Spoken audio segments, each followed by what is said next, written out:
Live. Welcome to the live stream, everyone. We have a pretty special one today with Mandeep. Actually, a brand new connection I met through Beju. Was it Beju, right? Yep. Yeah, awesome. So we're going to talk about personal finance, and we're going to have Mandeep share a lot of his thoughts because he actually wrote a book about it, which we're going to dive into in just a little bit. But before I speak on too much more, why don't we have Mandeep go ahead and give a brief introduction of yourself? Great. Thank you for that, Brian. Hello, everyone. My name is Mandeep, and I'm a pharmacist. Excuse me. Just a little bit of background about myself. I went to school in NorCal and completed my undergraduate education there. Got a degree in neurobiology and went to pharmacy school shortly thereafter.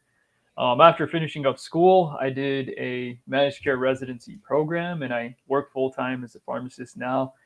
But just to give you a little bit of background regarding kind of the finance stuff. So I remember sitting in the class, I think it was around my second year, and looking at how much we pay per lecture hour, just taking that tuition and looking at how many hours we spend in a semester. And Hmm. I remember looking at that and being like, oh man, like that's a lot of money. And I really don't even know the difference between a checking and a savings account. So let me go ahead and learn about this personal finance stuff. And so I spent, quite a few years here and read through a ton of personal finance books and thought, hey, I should kind of share the lessons that I've learned along the way and how to kind of think about things with regards to personal finance. And now I feel pretty comfortable. I know enough to be a DIY investor. That being said, I'm a pharmacist. I still have a full-time pharmacy job. I'm not a financial advisor. I don't sell any financial products. Nothing that I say here today should be considered financial advice. It's purely educational in nature, and my opinions are just that. They're just opinions. Well, thanks for that introduction, Mandeep. Similar on that note, I am also not a financial advisor. Everything is just opinion. Definitely do your own research before making any personal finance decisions. Mandeep, I really, really liked, your book, your profile, and then kind of like your history because I was very similar to you as where I've just like learned all about personal finance during pharmacy school and kind of like a DIY investor as well. So I really resonate with your whole story. But why don't we dive into that specific part a little deeper, starting with the very first question? Everyone talks about how there's not enough personal finance education in the world, especially not in pharmacy school, right? And we're coming out with a large amount of debt. So, how did you learn about personal finance? Can you walk us through that in more detail? Yeah, absolutely. So, really, a lot of it had to do with the personal finance subreddit. They have like a wiki page and certain recommended books. So, I really started off that journey by reaching I Will Teach You to Be Rich by Ramit Sethi. And there Mm-hmm. were, I think, like two or three other books recommended there. And I read through those other books. And, as you read through these books, you'll come across certain terms or concepts, and you want to learn more about those concepts. And then you look that up, and then you find another book recommendation. And you just go deeper and deeper down the rabbit hole. And then after a few years, I gained a lot of different insights from a lot of these different people. Some of it was the same, some of it was different. But as I learned more, I understood what applied to me and what didn't. And so it really kind of just started off reading through some of those books recommended in that wiki page. As I came close to the end of my pharmacy education, some financial advisors reached out to me via LinkedIn. And because of all of the things that I learned, I was able to understand, hey, is this right for me or not? And it was really that financial education that set the groundwork. Um, but I'm always open to hearing new ideas and seeing where they fit. Okay, well, on that note, because I know a lot of people are always interested in learning more about personal finance, but there's just so much information out there. Do you have like one single resource that is a great starting point? You know, you listed a couple there, but is there like one resource that you would recommend for someone that's brand new to personal finance? Yeah, absolutely. I guess it depends on who the audience is. Like, for example, if it's the general layperson, maybe not a medical or pharmacy audience, I think I Will Teach You to Be Rich by Ramit Sethi is a great jumping off point. But if you are a pharmacy student or a pharmacist or even in the anywhere in the medical profession, I'm a little biased here, but I honestly think the book that I wrote is a pretty good jumping off point. Um, and the reason I say that is because, when I was looking for this book, it didn't exist. And Mhm. then I thought, okay, if it doesn't exist, then somebody should write it. And then since no one else wrote it, I wrote it. So that's I kind of wrote it for me, not having a context of any of this stuff. How would I explain it to myself if I was going through all of this all over again and instead of spending 4 years learning everything, how can I do it in less than 2 hours? Yeah. And we're going to jump into your book in a little bit, but I definitely think there's a um, benefit in being targeted with your book, right? You know, there's like personal finance in general, but then there's personal finance, which your book talks more about individuals who are in the pharmacy profession and other uh, high income W 2 employee earners. So I definitely think it would be a worthwhile thing for folks, especially in my audience in pharmacy, to consider. Now, before we dive more into the book and for you to tell us more about the book, you know, everything that we do in life has some goal, right? Like there's usually some objective, like why are you spending time? You're probably spending a lot of your free time learning about personal finance. But what exactly was your goals or what are your goals in learning about personal finance? Like what's that big picture you're trying to get to? Yeah, great question. And so, when it comes to something like personal finance, saving money for retirement, investing, you know, there is sometimes a goal of reaching a target portfolio value. And once you hit that portfolio value, you can kind of just live off of that portfolio Mhm. for the rest of your life, essentially. So, some people have that goal to, kind of retire early. Personally, even if my portfolio does hit a certain value, I don't see myself retiring. I mean, it's not even going to hit it anytime soon, but even if it did, I can't imagine myself, simply retiring or leaving full time work. So, that being said, to give you a little bit of background here, um, my parents came to the US in their like late 20s, early 30s. I moved here when I was 3. We didn't have a whole lot of money growing up. And so, I didn't want to go through my life also not knowing about this stuff because my Mm. parents didn't know a Mhm. lot about this stuff. They didn't know what a 529 was until I was already out of college. So, I wanted to make sure that I was setting myself up well as I kicked off my career, and I didn't really want to have to worry about money again. And so that was really my goal, was to educate myself so that I don't make any mistakes and that I don't really have to worry about money again. There's not really a set target portfolio value that I'm aiming for here. So it was more so a just an educational goal, if you will. Okay.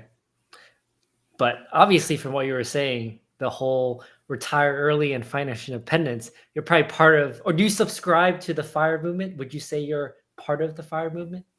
Or at least the Yeah. financial independence part?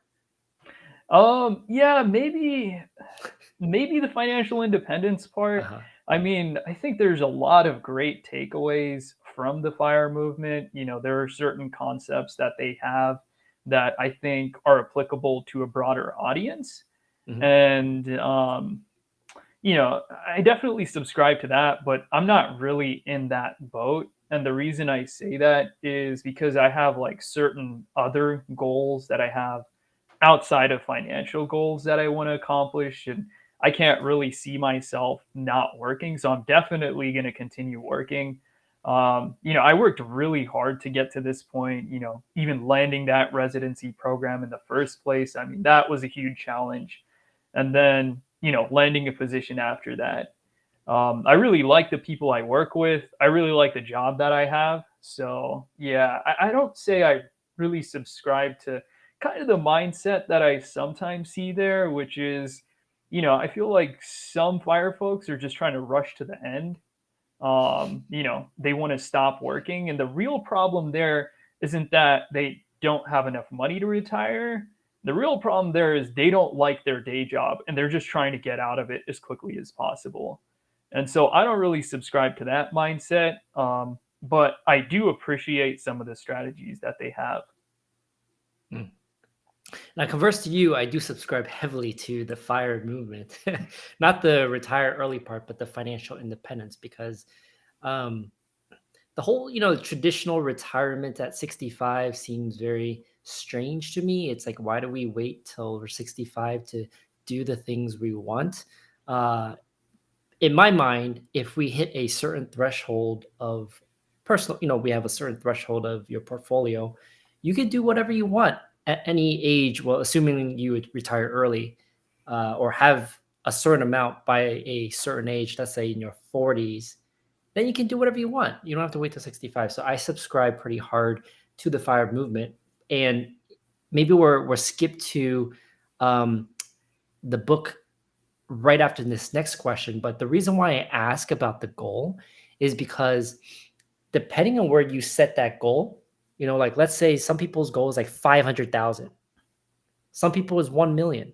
Some people is like 10 million because they want to fly jets every day, So depending on your goal, there's a mathematical calculation that can be done that says you want to do 10 million, but you're only saving like 100 a month. That just does not work out. So the reason why I was asking the goal is because if you're aiming for, I don't know, $2 million portfolio by 10 years from now, then you have to invest in a certain way to reach that goal. Investing 100% bonds probably wouldn't get you there. Maybe might be a little different. So, kind of a long-winded question here leading up to the question, but the question is, how do you, as a pharmacist, manage your finances in general? Like, what is your strategy? Yeah, great question. And actually, I just wanted to address a previous point that you mentioned earlier. Like, Mhm. hey, why do we wait until the age of 65 to do what it is that we want to do? And I kind of subscribe to the mindset is you should never wait to do what you want to do. You should always be doing it. Like, hey, if you want to go travel the world, I mean, you have PTO now. Why not travel in the city that you're in? Because chances are you haven't fully explored that. If you have certain hobbies that you, Calling me you want out. to pursue, you should just do that now. Like, you don't want to wait. I mean, a billion different things could happen. So, I mean, I'm not really, I think it's a problem if you say, I'll be happy when I do this. And I feel like putting things that you actually want to do off till later.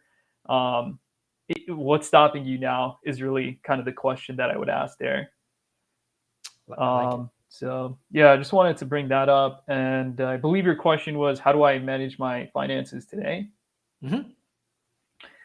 Yeah, great question. So I believe in setting up as much automation as possible so you don't have to think about this stuff because the whole goal of all of this is to learn about it, know what to do, set up an automatic system, and then not have to think about it.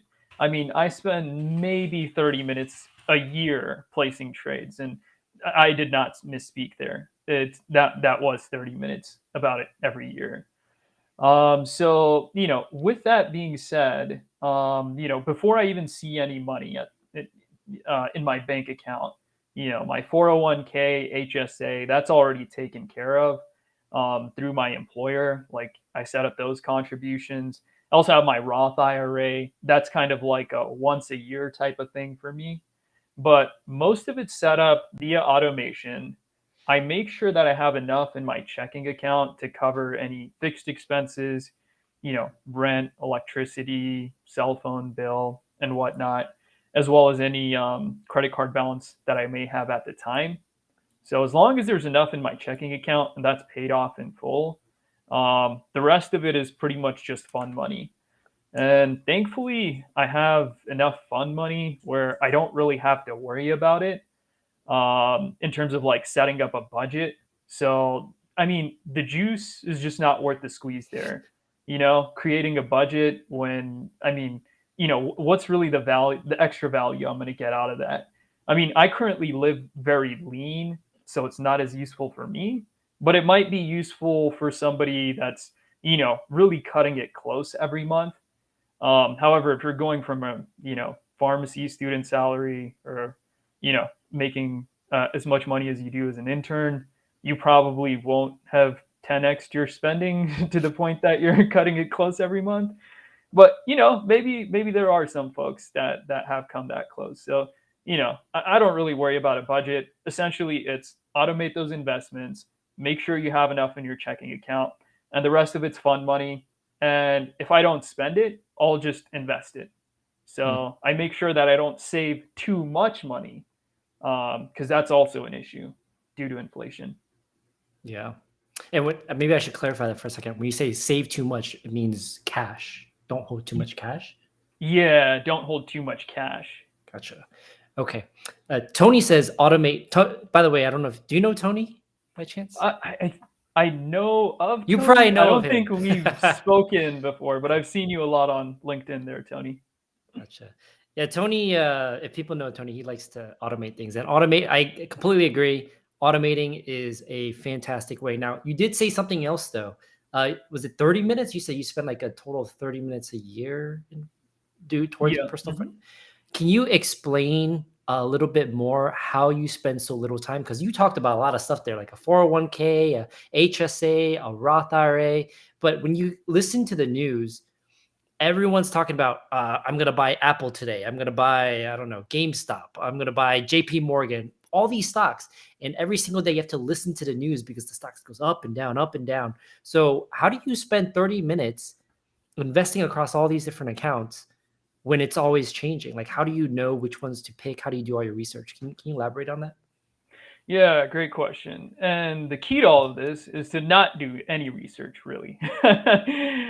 So there's something Mm. I have on the cover of my book, which essentially states that low cost market cap weighted index funds are the way to go. And there's plenty of evidence for that. The majority of these traders who try and pick winning stocks don't actually even beat the stock market before fees are assessed, and even fewer beat them after fees are assessed. So, really, kind of the name of the game is to invest into index funds. And so, I think there was even a video where Warren Buffett said, hey, the best thing you could have done in like March of 1942 was simply to spend $10,000 on an index fund. Mm. And he asked people, in 2018, he asked people, hey, how much would that $10,000 investment in the index fund be worth today? And he answered, I believe it would have been worth $51 million in 2018. And all you really needed to do was to invest in that index fund and essentially believe that America was going to win the war. It was not going to collapse, that it was going to continue to exist and innovate. And as long as you did that, you pretty much ignored every news headline since then, you'd be sitting pretty at $51 million in It's 2018. insane. Mhm. And so, really the strategy there, what I do is I just invest into those low cost market cap weighted index funds. And, once you hear that, then the question is, how much do I put in? Are there multiple ones? What are they? There's Mhm. a whole bunch of other questions that come out of that. And I answer all of that in a very logical way in the book. But just for the Plug it. listeners here, I really subscribe to the Boglehead's Guide to Investing, the three fund portfolio. So essentially, you're investing in just three index funds. It's a total US stock market index fund, total US bond market index fund, and total international stock market index fund. So, really, just those three. And you don't necessarily have to go with Vanguard. You could go with Schwab or Fidelity, and they also have similar funds that are essentially the same as the one that Vanguard has, with different expense ratios. They might be a little bit different here and there, but by and large, it's really just those 2 to 3 index funds. And so the only time I really need to place a trade into any of those that's not automatic is if I need to shore up something in my HSA, or if it's extra money in my checking account at the end of the month where I'm like, well, I didn't spend it, might as well just invest it. Mm. Okay. Great points there. I love BOGO heads too, by the way. I think that's one of my first places that I learned about personal finance and a lot of investment advice. I also do the total US stock market and total index fund strategy. Um, Going back to what you were saying earlier, too, again, you mentioned a lot of tax advantaged accounts. You mentioned multiple times now, even like earlier, 529s, HSAs, 401ks, all like tax advantage accounts. And many of these accounts, you can't even take the money out. Um, can you talk a little bit more about why you spend or invest money in those accounts and not like what I hear about nowadays is every uh, young 20 something person is on Robinhood. They're dumping money in Robinhood and Webull. Like I got affiliate links to all these accounts, M1 Finance, like all these other accounts, but I don't hear them talking about the 401ks or the IRAs and things like that. Can you elaborate a little bit more about why you're spending time on these accounts that you can't even take money out? Yeah, great question. And, it kind of goes along with what I was mentioning earlier. You know, you see people picking stocks on TV, in movies, and it looks cool. But just because it looks cool doesn't mean it's effective. Similarly, just picking stocks in a taxable account. I don't know if Robinhood and these other guys, if you can actually invest in any tax advantage accounts, but I'm really kind of the proponent of I want to pay as little tax as possible. Mm, And the way that the government and the IRS has set the system up is they also want you to save for retirement. So they created these accounts so that you would. They're kind of prodding you in a particular direction. And if you go down the road of investing money in your 401k, getting a 401k employer match if that's available to you, putting money into Roth, IRA, and HSA, and HSA actually has a triple tax advantage. You're not taxed on contributions, growth, or distributions as long as it's used for medical expenses. You really want to go down that road of saving as much money on taxes as possible. Now, if you go with a taxable brokerage account, you know, there's not really any tax advantage there. You're going to be paying much more taxes in that. And sure, you might say, "Hey, Mandeep, with these taxable accounts, they're for retirement. Yeah, sure, I understand the government has set them up that way. But hey, that's like for when I'm older." But that's not necessarily true because there are ways to get that money out sooner. Um, and so you can actually utilize something like a Roth conversion ladder, and that's what a lot of people in the early retiree community do, is they'll use something like that to access those funds earlier. Now that might be a little too advanced of a topic for today's discussion, mhm. and it might also be subject to laws changing in the future. But there is a way to get that money out earlier, and it's also important to remember that traditional retirement is also a part of early retirement. So you want to shield as much money from taxes as possible. I like it. I like it. I do the same thing. I dump all the money in those tax advantage accounts first. Okay, so we know a little bit about how you learn about personal finance. What your kind of goal is, how you manage finances. Tell me about your book. Like, why exactly did you write the book? And it's if you read the book title, which is Tangibles, the six-figure millionaire's guide to personal finance and building wealth. In your description, you talk about how it's written by, pharmacists like yourself, but it's targeted towards pharmacists, physicians, nurses, and other high-income W-2 employees. Can you tell us how that came about? Why is it targeted towards that population? Yeah, absolutely. Really, the reason I wrote it was I wrote it for myself as a Mm, second year pharmacy student, not knowing anything about personal finance. And really, what my goal here was to take you from 0 to 90 as quickly as possible.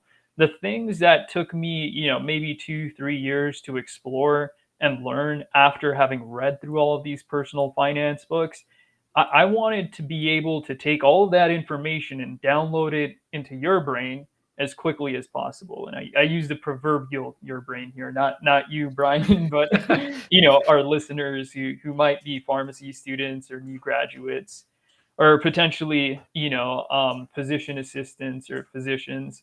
And the reason I wanted to get it as early as possible, but really aiming for kind of our last year of education here, is because you'll probably be approached by a lot of people on LinkedIn, and they might be trying to sell you stuff which might be right for you or it might not be right for you.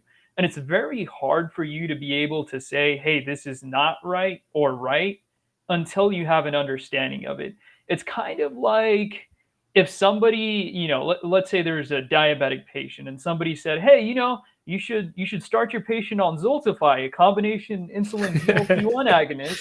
And it's a newly diagnosed diabetic. Their A1C is not that high, but you know from reading the ADA guidelines and from your education that, hey, first line therapy is metformin here.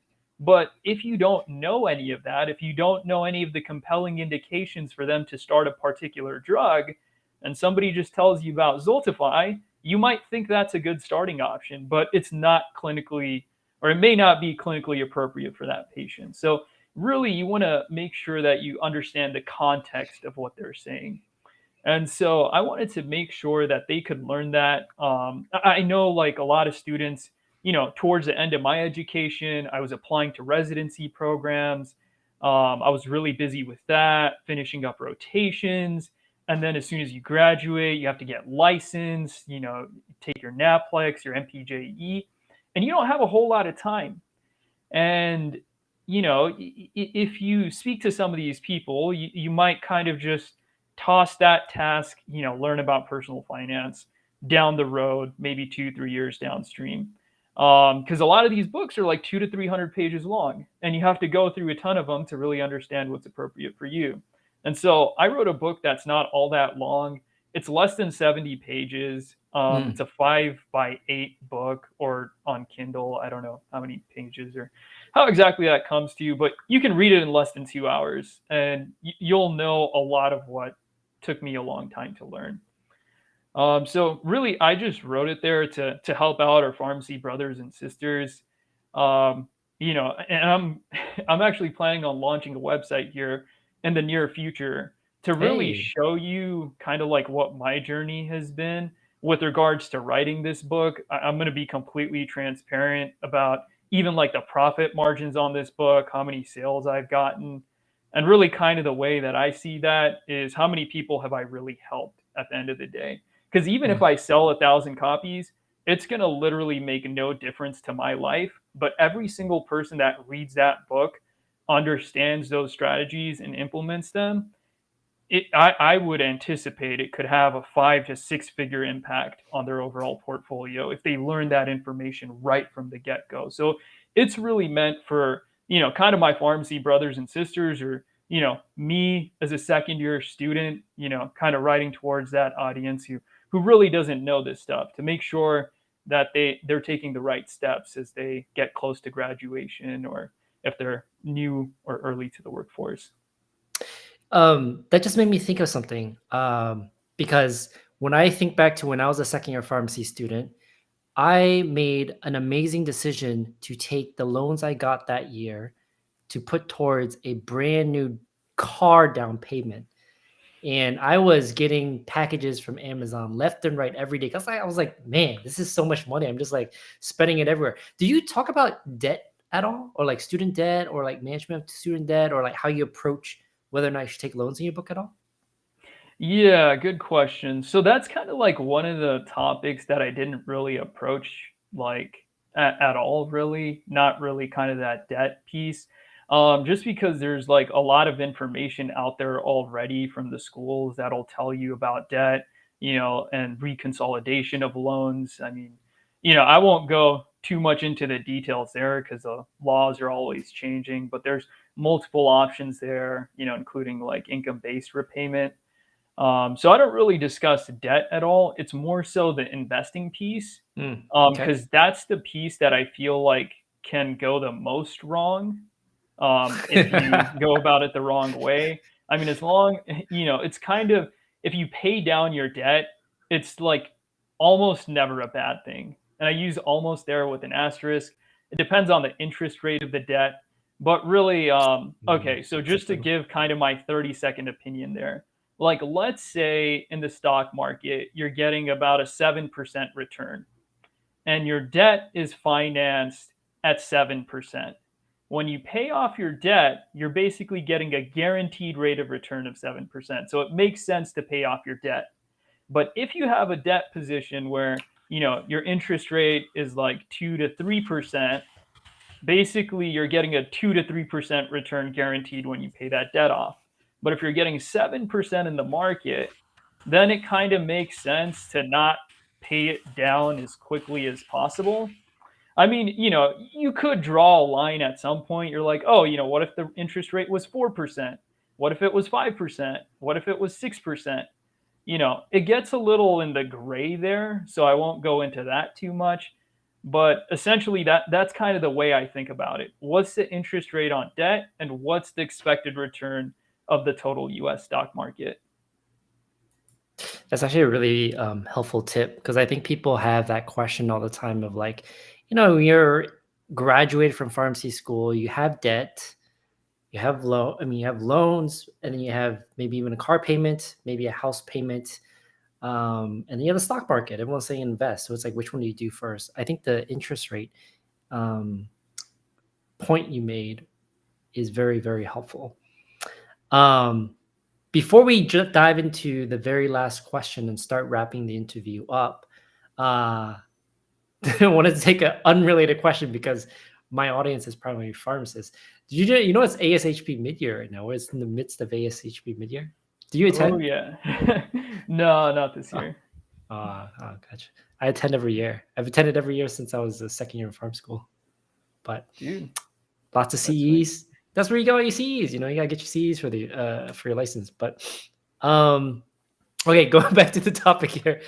Now there's a lot of great advice you have here, but if you were to break down, everything we've said right now and um, give a single or maybe two or three pieces of advice to a pharmacy student or a new pharmacy graduate or in general a high income earner, what would those pieces of advice be? Yeah, great question. I just want to be careful with the word advice there. So I'll Oh say yeah. general educational guidance. There you go. Okay. So if I was giving general educational guidance to say, let's say it's a new pharmacist in the workforce, or actually, let me take a step back. Really, kind of the first piece of guidance is right there on the book cover that I have of that book, which is essentially, if you read nothing aside from this book cover, know that low cost market cap weighted index funds are usually the answer.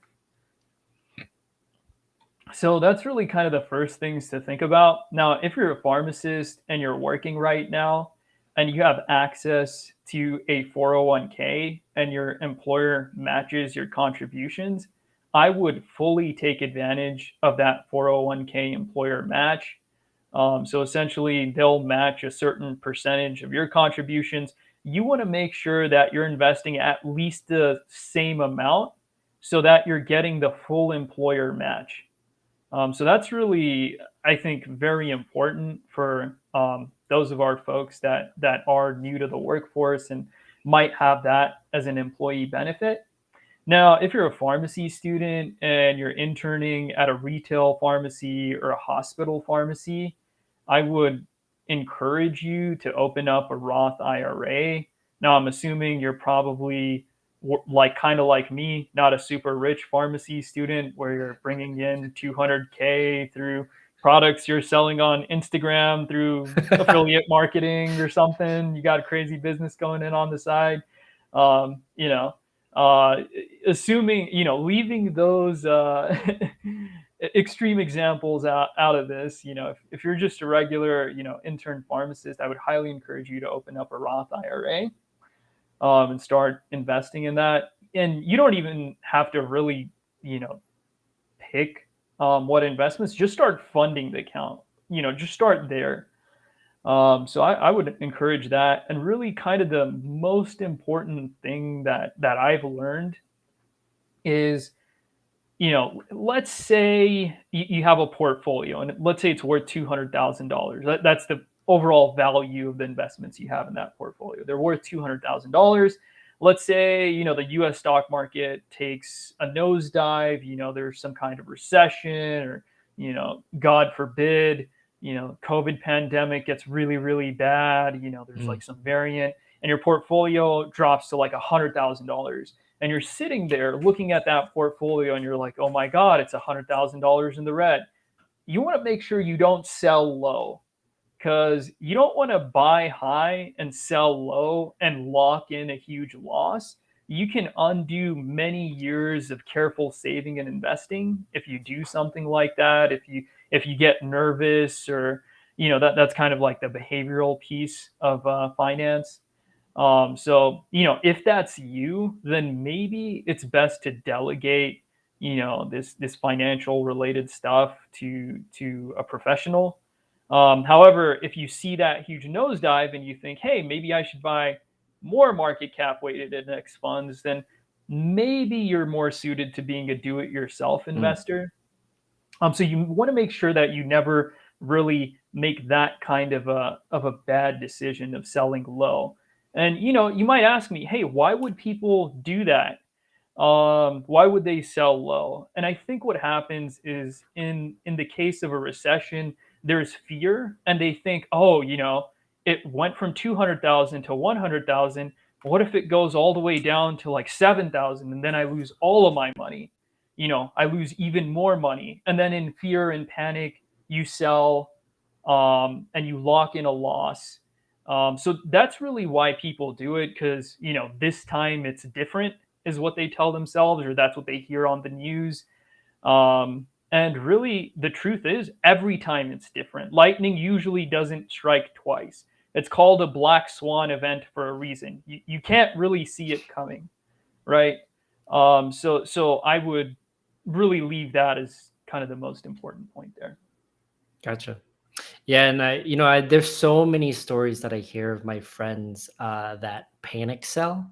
It's very hard though, right? If you see the market crash, I think when COVID hit, it was like a 50 something percent drop. So to see your portfolio just drop 50%, it's very difficult to not sell. And in fact, as I was saying, many of my friends did sell because what if it keeps going down? So they're always worried. Um, in your opinion, is there any ways that you utilize to prevent that emotional part of buying and selling, specifically the selling part? Yeah, you really have to realize, when your portfolio drops $100,000, that doesn't mean you lost money. It's called an unrealized capital gain or capital loss. Unrealized, meaning you Hmm. have not realized it because you have not sold. And really, you have to think big picture here. If you're going to be working for the next 20, 30, 40 years, what happens in these initial years when you first start investing into the stock market, it doesn't really matter which way the stock market goes. Your best course of action is to stay the course. And that's why I recommended automatic investing, because you're not looking at the stock market every Mm, day, right? It just happens on its own. It automatically invests. So you're not tempted to not buy, or you're not tempted to sell. You just want to make sure you're contributing to it. And kind of the way that I look at it, and this might not be the right way to look at it for everyone, is, if the market does take a nosedive, I kind of treat it like a Black Friday sale. Like, hey, I everything's like that. discounted. Yeah. Buy more, right? So that's kind of my take on it. honestly, I don't care if my portfolio's up 40% or down 50%. This is the contribution phase. That means you contribute to your portfolio and you watch it grow over the long term. It doesn't really matter what happens in the short term. Mm, very nice. I like the Black Friday thing. That's a really good way of looking at it. Basically, you're buying stocks at a huge discount. So I actually love it when it dips. That's when I'm buying a lot. Okay, well, that kind of wraps up the main interview. It was like a pretty fun chat. I love chatting with about personal finance with everyone. Now, as we close, do you have any shout outs, plugs, or social media that you can share with the audience? Yeah, great question. So I'm not on a ton of social media. I'm Mm, on smart man. LinkedIn. Yeah, Uh, the infinite scroll is just taking up too much of my time. We all know what those apps are. So not on a ton of social media here, just LinkedIn. I actually think I might have a TikTok in the near future. Not 100% oh, sure about that. And the reason for dancing, that, dancing TikTok. no, not dancing TikTok. I've seen a lot of terrible financial stuff on Oh TikTok, yes. and I kind Mhm. of want to reply to some of it. And then I've seen some TikToks where you can actually reply to things that other people say. So, you know, maybe in the near future, maybe not. Again, don't have an account there, but I guess just keep your eyes open for Okay. that. I did want to give a shout out to my mentor, Mike P. He kind of helped guide me into reading certain sources and expand my knowledge. So really wanted to thank him here. And yeah, outside of that, nothing else from my side. Okay. Well, for those who are interested in Mandeep's book, we have it listed in the description of this video. So be sure to check it out. All his information that he's learned and gathered distilled into one small, succinct book. So definitely check it out. But Mandeep, thanks again for being here on a, just got off of work. It's like hustle mode. Thanks again for chatting with me, sharing your expertise. And yeah, maybe we'll try to get in the future. Absolutely, my friend. Thank you for having me on. I really appreciate you inviting me here, and I hope a lot of our audience had some great takeaways from today's discussion. Awesome. Thanks again. All right. Bye, everyone. We'll see you next time.